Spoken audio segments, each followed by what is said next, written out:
Assalamualaikum. Jangan lupa like, comment, and subscribe. Bye. Rezeki sudah ditentukan oleh Allah. Bahkan dari dalam kandungan saja sudah ditetapkan rezeki kita, Pak. Kalau kita tidak percaya, hanya berarti dalam kandungan saja sudah. Nggak percaya juga binatang, coba lihat. Maka Rasulullah mengatakan, kalau kamu tidak percaya, lihat binatang burung itu, dia punya akal nggak? Nakai, Pak. Tapi kok ada rezeki sama dia, ya, Pak? Dia keluar dari kandangnya itu, dia keluar dari sarangnya, dia mengeluarkan berkicau, dia itu sudah lapar, ya, Pak. Tapi coba lihat kata Rasulullah, ketika dia kembali ke sarangnya dia sudah diam. Dari mana makanan yang dia dapat itu? Apakah dia bekerja? Apakah dia punya akal untuk berpikir? Tidak. Ini rezeki maksud namanya. Diberikan oleh Allah Subhanahu wa taala kepada ciptaannya siapa saja dia.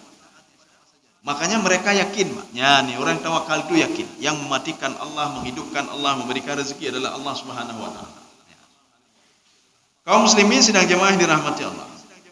Makanya kala Isa alaihi salam. Nabi Isa mengatakan begini. I'malu lillahi. Bekerjalah kalian karena Allah. Wala ta'malu ila butunikum. Jangan bekerja karena perut. Nya hana mendemi tepu, Pak. Sebagian orang bekerja karena perut. Artinya yang bekerja untuk mencari sesuap nasi, itu salah, Pak. Keliru, Pak. Kalau ditanya kenapa bekerja? Karena Allah menyuruh kita untuk bekerja. Ya, namanya. Ketika hal seperti ini, maka seorang akan bertawakal selalu kepada Allah. Lu kalau lu kerja, ya Allah. Ya, kalau lu kerja. Sebagaimana engkau suruh, ya Allah. Mana suruhan Allah kita untuk bekerja? Famshu fi manakibiha. Hendaklah kamu itu keluar dari rumahmu, berdesak-desakanlah kamu. Setelah kamu mendengar saya, kata Allah, fakulu min rizqi. Makalah rezeki yang saya berikan karena kamu patuh kepada saya. Ya, namanya. Jadi artinya apa? Setiap yang kita lakukan itu, kita harus yakin. Kenapa buat ini? Karena Allah. Allah menyuruh. Kalau kita lakukan, kenapa kamu bekerja? Mencari sesuap nasi.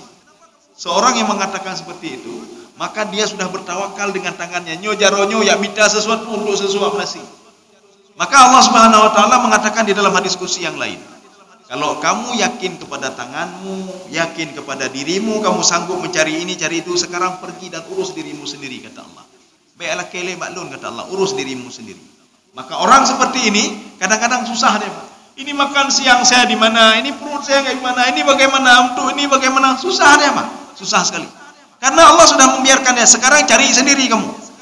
Jangan tanya-tanya sama saya lagi. Kenapa? Karena kamu sudah yakin kepada tanganmu, yakin kepada jabatanmu, yakin kepada dirimu. Sekarang cari rezeki itu sendiri, kata Allah. Jangan libatkan saya, kata Allah. Ya. Kaum muslimin sedang jamaah yang dirahmati Allah. Apa kata Nabi Isa alaihissalam? Unduru ila hadat tayr. Coba kamu lihat. Ini bahasa Nabi Isa ini. Ada hadis Rasulullah yang sama seperti ini, Pak. Padahal jarak Nabi Isa dengan Rasulullah kan sangat jauh sekali, Pak. 500 atau 600 tahun ya. Jauh sekali, Pak. Cuma apa? Bahasa Nabi Isa ini yang dibahasakan ini bukan hadis, Pak. Tetapi ada hadis Rasulullah SAW yang seperti ini. Ada ayat Al-Quran itu yang intinya seperti ini juga. Ya, kita baca sekarang apa kata Nabi Isa. Unduru ila hadat tayr. Coba lihat kepada burung ini. Nabi Isa menunjukkan kepada seekor burung. Yaghdu wa yaruhu la ya'ruthu wa la yahsudu. Coba lihat dia. Dia pergi, perut dia lapar, kemudian dia kembali lagi. Dia tidak menanam sesuatu dan lain sebagainya. Tapi kenapa dia langsung tumbuh terus dan besar burung itu? Maknanya dia diberikan rezeki oleh Allah Subhanahu wa taala. Padahal dia tidak punya akal. Mana akal? Coba lihat orang-orang gila, Pak, urung stres, Pak. Tetap sehat. Oh, ijak kesehatannya bagus, ya, Pak. Maka mau kopi bidang kena kopi. Nah, ada di dalam data itu orang gila yang kena kopi sekian orang. Mana? Senang lebih. Dia selalu tawakal kepada Allah. Senang selalu dia. Rezeki saja ada. Makanan saja mendeme. Bahkan kita yang punya akal anak gabung kerana banyak Pak limita makanan Pak limita itu orang bertawakal pada diri dia sendiri. Itu orang yang tidak beribadah ini, Pak. Orang yang tidak beribadah. Maka kita jangan takut. Pak, jangan takut. Orang yang takut itu berarti bukan orang beriman, ya, Pak. Dia takut bagaimana saya hidup di dunia ini. Ya, Pak. Mau dice mana ya, Pak? binatang hanayo binatang Pak. Nak takut dia. Ke pun anjijak kena ojak ke dia senang binatang Pak. Dia keluar dari kandangnya, lapar entah di mana-mana dia cari makan, kemudian balik lagi ke kandangnya. Sudah kenyang. Sudah kenyang. Kaum muslimin sedang jemaah yang dirahmati Allah. Makanya Nabi Isa mengatakan la yahrusu. Binatang tadi, burung tadi, dia tidak bercocok tanam dia. Dan tidak panen lagi, ya, tidak panen. Maka nanti ada orang manusia yang padahal akal kagejuk oleh Allah, mandung kagejuk, diangkat derajatnya oleh Allah. Ketika ditanya bagaimana usaha, aduhnya lampu pihana tapu, susah dia. Ini sawah tidak ada, hasil panen tidak ada, susah dia. Bagaimana saya memberikan kepada keluarga saya, susah dia Pak. Binatang tidak susah, binatang enggak punya sawah, hana belang Pak. Lemo hana belang lemo, tapi rezekinya coba lihat. Dembun lemo. Maka Rasulullah mengatakan dalam sebuah hadisnya, kalau seandainya lembu itu, binatang itu, kata Rasulullah, diberikan akal oleh Allah, ya kan akal Pak. Kalau saja diberikan akal oleh Allah, maka Rasulullah mengatakan kamu tidak akan pernah menemukan lembu itu, sapi itu, kambing itu dalam keadaan gemuk-gemuk, enggak ada, mereka kuru-kuru semuanya. Kenapa kata sahabat? Karena mereka berpikir rugo mentang lupa jauhnya. Nanti tidak ke kayak sembelih. Sudah disembelih itu apa? Setiap korban sudah disembelih. Maka lembu berpikir secara akal, alah lu kepulu baju, kakilah bah mati ju lagi nyola ju. Makanya tidak diberikan akal oleh Allah Subhanahu wa taala. Manusia kayak hijau akai oleh Allah makin tutah lemah. Hijau akai makin tutah lemah. Hijau akai makin tutah. Kaum muslimin sedang jamaah yang dirahmati Allah Subhanahu. Ya, kemudian kita lanjut lagi Pak. Sekarang yang ketiga. Yang ketiga namanya rizqul mamluk namanya. Ya, rezeki yang kita miliki dan kita pegang. Itu rezeki mamluk namanya. Kalau di dalam fikih namanya hakut tamalluk. Hak memiliki. Saya punya sawah, saya punya mobil, saya punya hotel, saya punya saham, saya punya ini. Itu rizqul mamluk namanya Pak. Bahkan sebahagian di dalam beberapa tafsir itu diungkapkan, rezeki itu bukan yang kita miliki. Itu bukan rezeki namanya Pak. Nanti kan kita lihat kenapa dia bisa jadi rezeki, bagaimana ini. Yang kita miliki belum tentu, yang kita miliki itu belum tentu itu rezeki. Yang rezeki itu bagaimana? Kullu ma yantafi'u fa huwa rizqun wa la yamliku. Yang kita ambil manfaat itulah rezeki, bukan yang kita miliki. Belum tentu yang kita miliki itu adalah rezeki untuk kita, belum tentu. Kita punya mobil mewah, itu kan punya kita, tapi belum tentu kita bisa mengambil manfaat. Kenapa? Kita stroke. Banda belum motor 2 hari setelah itu kan stroke. Yang nikmati mobil orang lain, maknanya itu bukan rezeki kita. Kita miliki, betul kita miliki, tapi bukan rezeki kita. Kita punya rumah mewah Pak, tapi enggak kita tinggal rumah itu Pak. Kenapa? Ini rumah sakit katanya Pak. Kita di rumah sakit. Rumah kata ke lu nak tidur waduh rumah tak rumah mewah atau tinggai rumah. Ini namanya bukan rezeki namanya. Kenapa? Kita cuma bisa memiliki saja tapi tidak bisa menikmati. Ya, kita tidak bisa menikmati. Kita punya saham banyak tapi dikuasai oleh orang lain. Pak. Artinya apa? Kita tidak bisa menikmati. Maka yang menikmati itulah rezeki. Ya, sekarang Imam Al-Ghazali mengatakan ini rizkil mamluk ini bisa kita nikmati, bagaimana caranya? Ya, bagaimana caranya? Bisa kita ambil manfaat, bagaimana caranya? Bayarlah zakat, bersedekahlah. Ya, Mbak. Ini baru bisa kita nikmati. Bagaimana kita nikmati? Dengan sedekah itu jiwa tenang. Dengan sedekah itu harta bersih.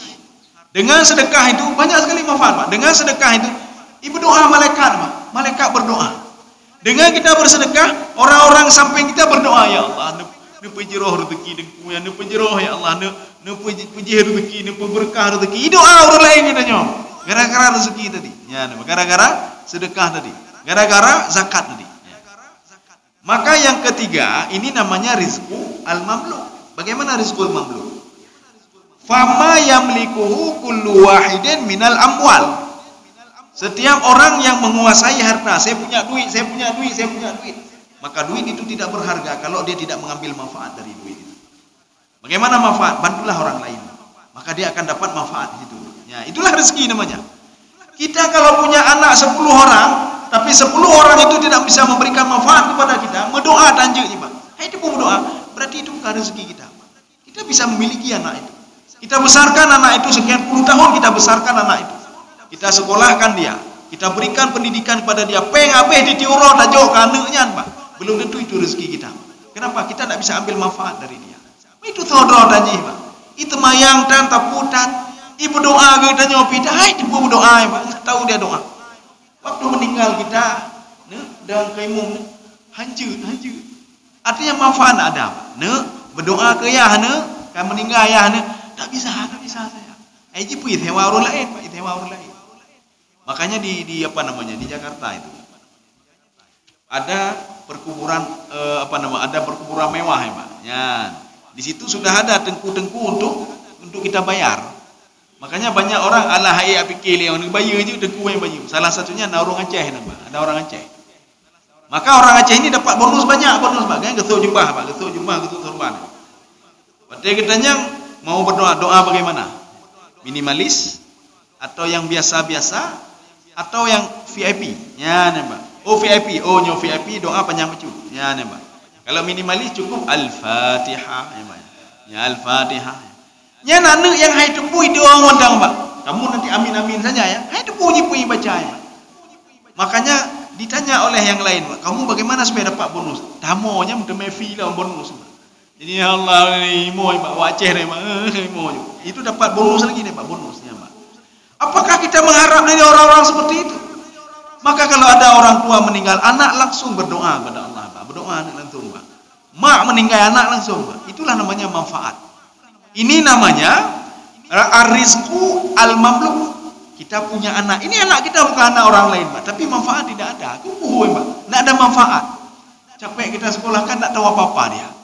Capek kita sekolahkan, berdoa dan juga Rabbighfirli wali walidayah. Han aja tepunya, Pak. Ketika kita meninggal aja tepunya, Pak. Tak tahu apa-apa dia. Ketika kita meninggal, tak pernah dia berdoa kepada kita, mengunjungi kuburan dan lain sebagainya. Tak pernah dia lakukan. Jadi ini namanya rizqu mamluk. Rezeki yang kita miliki tapi tidak ada manfaat. Hana manfaat. Hana manfaat. Kaum muslimin sedang jemaah dirahmati Allah. Kita punya saham banyak sekali. Kita punya hotel banyak sekali, tapi tidak ada manfaat. Ketika kita meninggal dunia, icok lagi kau kandung, Pak. Artinya apa? Sebelum kita meninggal, ambillah manfaat dari yang sudah kita dapat tadi. Ambillah manfaatnya, Pak. Karena rugi nanti. Ketika kita meninggal, nggak ada manfaat lagi, Pak. Tidak ada yang bisa menolong kita lagi, Pak. Tidak ada yang bisa menolong kita. Kaum muslimin sedang jemaah dirahmati Allah. Yang terakhir, ya. Oh ya, ini sebelum yang terakhir, ini ada rizqu mamluk itu.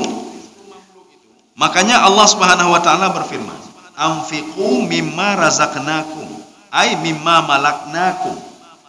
Bayarlah zakat, berinfaklah kalian terhadap apa yang sudah saya berikan kepada kalian, kata Allah. Itulah aku mamluk. Kalian sudah saya berikan harta, bersedekahlah supaya ada manfaat untukmu. Oh, nak mau? Ya sudah, kata Allah. Hai, kakak ubah lagi yang kedua beri. Saya nak mau, ya Allah, ini kan harta saya, ini punya saya, lagi Karun. Karun ketika diminta zakat oleh Nabi Musa, Karun mengatakan, apa hubungannya? Ini harta saya, punya saya. Akhirnya apa? Karun, harta, ngop mendung, nggak ada apa-apa lagi. Artinya cuma tinggal sejarah saja. Maka kalau kita mengatakan saya hebat pada masanya saja.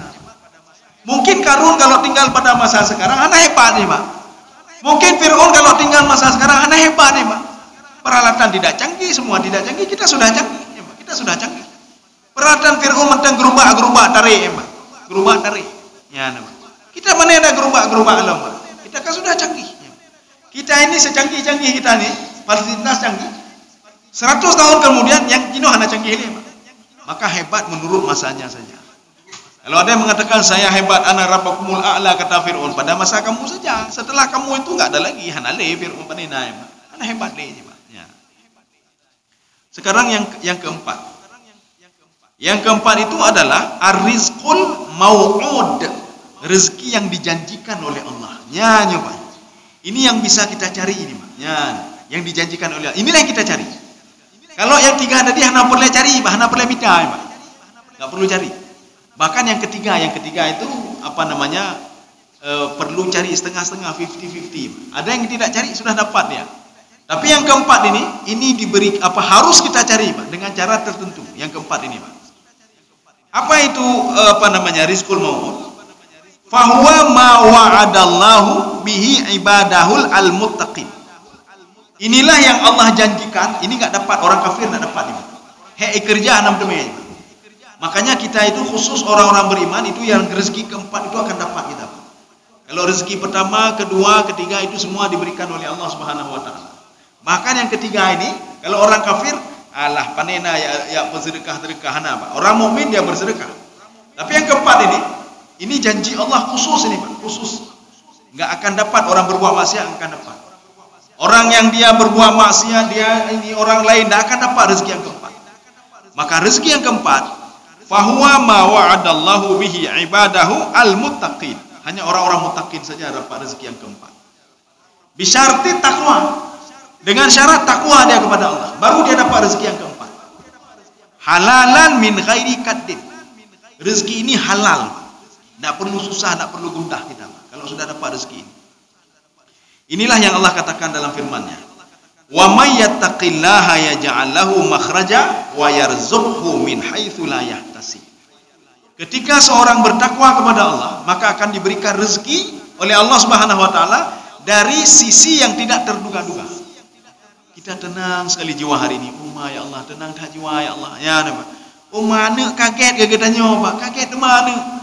Litu kaget tu mana? Bukan lagi Pak. Ya nama. Ini rezeki yang dijanjikan oleh Allah. Kalau kamu takwa, semua akan saya bereskan, kata Allah. Ini tidak akan dapat orang kafir Pak. Maka ketenangan jiwa nggak didapatkan oleh orang kafir. Maka hanya orang-orang muttaqin saja. Ini namanya rizqul mau'ud, rezeki yang dijanjikan oleh Allah Subhanahu wa taala. Kalau kamu bertakwa kepadaku, urusanmu akan saya urus, kata Allah. Ya. Ketika dia sedang gundah, dia bertakwakal kepada Allah, dia bertakwa kepada Allah, dia beribadah dan lain sebagainya, maka rezeki yang keempat akan dia dapatkan. Inilah yang Allah katakan pada Nabi Muhammad sallallahu alaihi wasallam. Kalau kita lihat, Nabi Muhammad kan memang hartanya banyak pertama Pak dengan Khadijah. Habis itu kan habis semuanya, tidak ada lagi apa-apa lagi. Sehingga ala kadarnya saja. Ketika itu Rasulullah SAW dibuli oleh Yahudi, oleh Nasrani, oleh orang kafir, oleh orang musyrik. Apa kata mereka? Kamu punya apa Muhammad? Apakah kamu punya seperti Nabi Sulaiman, keturunan Bani Israel, punya harta banyak? Kamu tidak punya apa-apa kamu. Nabi Muhammad diam saja, diam saja. Kamu punya apa Muhammad? Kamu bisa nggak punya seperti Nabi Musa alaihissalam? Dia punya banyak pengikut Bani Israel. Kemudian dia itu disanjung-sanjung oleh kamu punya seperti itu. Ketika itu turunlah ayat Al-Quran. Alam nasyrah laka sadrak wa wada'na 'anka wizrak. Ya Muhammad, nikmat yang paling dahsyat itu adalah ketenangan jiwa ya Muhammad. Itu sudah ada sama kamu ya Muhammad. Itu nikmat ketenangan jiwa melebihi harta yang mereka ceritakan tadi ya Muhammad. Melebihi harta Nabi Sulaiman ya Hanayum Pak. Banyak orang banyak harta, Fir'aun harta tapi gundah hati dia Pak, hati dia gundah. Ya Pak. Dia rumah dia mewah tapi kacau lah rumah Pak. Karungan kepuai Pak.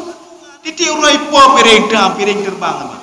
Makanya hana perlehirnya hana piring terbang je mengembang. UFO kenya piring terbang Pak. Ipa ditiru air rumah Pak. Tuing ipa Pak. Ya. Maka hana hirin bukan suatu hal cerita dongeng lagi. Memang kena piring terbang selama ini Pak. Ipa kena kepuai Pak ya. Untuk apa? Ada seorang pengusaha Aceh Besar dan Banda Aceh. Ya, jadi dapat kahurung ya Pak. Jadi beliau itu pergi ke mahkamah syariah. Beliau punya rumah mewah besar sekali Pak. Beliau pengusaha. Apa kata beliau kepada hakim di situ? Pak Hakim, tolonglah saya. Ini saya jiwa nggak tenang lagi ini. Rumah saya hanya anak lepoh yung necok je rumah je cihana berpulun. Saya nak perlu lagi itu. Nggak ada tenang pun sikit jiwa saya.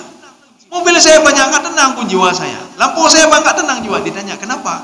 Istri saya sudah lari dari rumah. Anak pi kaiplung dari rumah. Kupuai Pak. Untuk apa rumah mama istri nak ada anak kaiplung dari rumah Pak. Untuk apa? Jadi bagaimana tolong damaikan saya dengan istri saya dengan anak-anak saya. Itu yang saya butuhkan. Saya mau bertobat. Bertobat tadi nggak mau lagi saya pergi ke sana. Saya buang nggak mau lagi. Saya mau ini walaupun di rumah kecil lah Bapak. Nggak ada bawa ketenangan sedikit pun itu. Ya, makanya Allah mengatakan alam nasyrah laka sadrak. Ketenangan jiwa itu adalah nikmat rizqil mau'ud itu Pak. Rizqil mau'ud. Tidak semua orang dapat ketenangan jiwa kecuali orang-orang bertakwa. Kaum muslimin sedang jemaah yang dirahmati Allah. Makanya seorang itu kadang-kadang tawakal itu yang tidak ada Pak. Takut dia Pak. Ini kalau saya bertakwa kepada Allah, apakah saya akan dapat sesuatu? Ya, sebagian mereka takut. Makanya takwa itu bagaimana? Tawakal itu bagaimana? Hifdzul qalbi ilallah bimaudhi'il maslahah. Ya, nih. Jadi tawakal itu atau bertakwa dan tawakal itu menjaga hati, Pak. Menjaga hati, Pak. Ini kita supaya dapat yang keempat, Pak. Bagaimana cara dapat yang keempat? Mau dapat yang keempat yang diberikan kepada orang khusus, jagalah hati, Pak. Bagaimana jaga hati? Bimaudhi'il maslahah. Dengan kemaslahatan bitarkil ta'liqihi ila ala syai'in dunahu. Tanpa mengait-ngaitkan hati ini dengan orang lain. Bagaimana dengan orang lain? Kalau tidak ada bapak itu saya jabatan saya lagi-lagi sampai nya nembaknya. Nya utahnya, nya akan susah dia. Kalau bapak itu tidak menang nanti saya pun hana moho kai tipa lon. Kalau seandainya tidak ada bantuan bapak itu maka saya akan susah nanti. Nya nembak. Kalau mau dapat yang keempat, hati ini jauhkan dari yang orang-orang itu jauhkan, Pak. Selalu pada Allah. Ya Allah, tolong dong ya Allah. Ya nembak. Allah saja bisa mengatur langit dan bumi. Masa kita nak bisa diatur? Kan lucu memang. Masa kitanya ya Allah juga atur ya Allah. Langit dan bumi, matahari terbit, terbenam sudah jelas. Bulan tidak ketemu dengan matahari, hanya mengadu matahari, sudah jelas. Siang dan malam sudah jelas. Masa kita tidak jelas? Ya, Pak? Masa kita salah satu makhluk dari sekian miliar makhluk di dunia ini? Masa hanya gatul oleh Allah? Kan mustahil ya, Pak. Maka Allah kasih kunci, Pak. Kamu bertakwa saja kepadaku. Kamu teringat saja kepadaku. Kamu yakin yang berikan rezeki adalah saya, kata Allah. Insya Allah akan kuberikan rezeki yang keempat. Ya, Pak. Ketenangan jiwa. Maka orang yang dapat yang keempat, dia dapat sedikit pun, alhamdulillah, cukup tenang ya, Pak. Ya, Pak, tenang. Makanya orang seperti ini kadang-kadang ketenangan jiwa itu melebihi yang lain, Pak. Ketenangan jiwa dia. Sebenarnya inti semua orang itu kan ingin tenang jiwa. Kalau kita tanya, kenapa Bapak jabatannya supaya banyak, jabatannya kok banyak? Supaya saya dapat banyak harta dan biar tenang jiwa saya. Rupanya nggak tenang juga jiwa dia. Kenapa pergi ke Bali, Pak? Untuk kasih tenang jiwa. Kenapa Bapak pergi ke luar negeri untuk kasih tenang jiwa? Akhirnya nggak tenang juga jiwanya. Maka ketenangan jiwa itu tidak sembarangan. Itu adalah nikmat yang keempat yang diberikan oleh Allah Subhanahu Wa Taala kepada orang yang khusus-khusus saja. Ya. Kita baca sedikit lagi nih, Pak. Ya. Tawakal itu tarkut ta'alluq wa ta'alluq dzikrul qiyami bainika an syai'in dunallah. Jadi yang tawakal itu apa? Meninggalkan ta'alluq. Ta'alluq itu apa? Ta'alluq itu ketergantungan dengan orang lain. Saya kalau dipecat, kabeh lu nyokai pecat, nya urusan tawakal. Nya jangan pernah harap dapat nikmat yang keempat. Orang yang dipecat baik pecat gede pun nikmat bagainya. Lu mengharap dari Allah. Cuma nikmat kita itu diberikan melalui simpulan. Kalaupun dipecat biarin saja, Allah akan memberikan nikmat yang lain lagi, Pak. Nyampe iya, Pak. Maka sebagian orang ketika di PHK dan nikah stres, lu jak sekolah ada kai pecat di PHK, stres, Pak. Kenapa stres? Dia berpikir sudah banyak, sudah duit yang dia kumpulkan untuk sekolah, duit yang dikumpulkan untuk masuk kerja, tapi dia dipecat begitu saja. Ini orang seperti ini nggak akan pernah dapat nikmat yang keempat, kata Allah. Hanam demi nikmat yang keempat. Kenapa? Karena dia tidak yakin kepadaku. Dia selalu ta'alluq kepada hamba. Ya. Sedikit lagi. Okay. Kalau enggak sudah sajalah. Kafir pilih. Ya, jadi baik lulu tak. Nanti lulu dua. Ya. Jadi mudah-mudahan ada manfaat bagi saya sendiri dan jemaah sekalian. Subhanakallah wa bihamdika asyhadu an la ilaha illa anta astaghfiruka wa atubu ilaik. Assalamualaikum warahmatullahi wabarakatuh.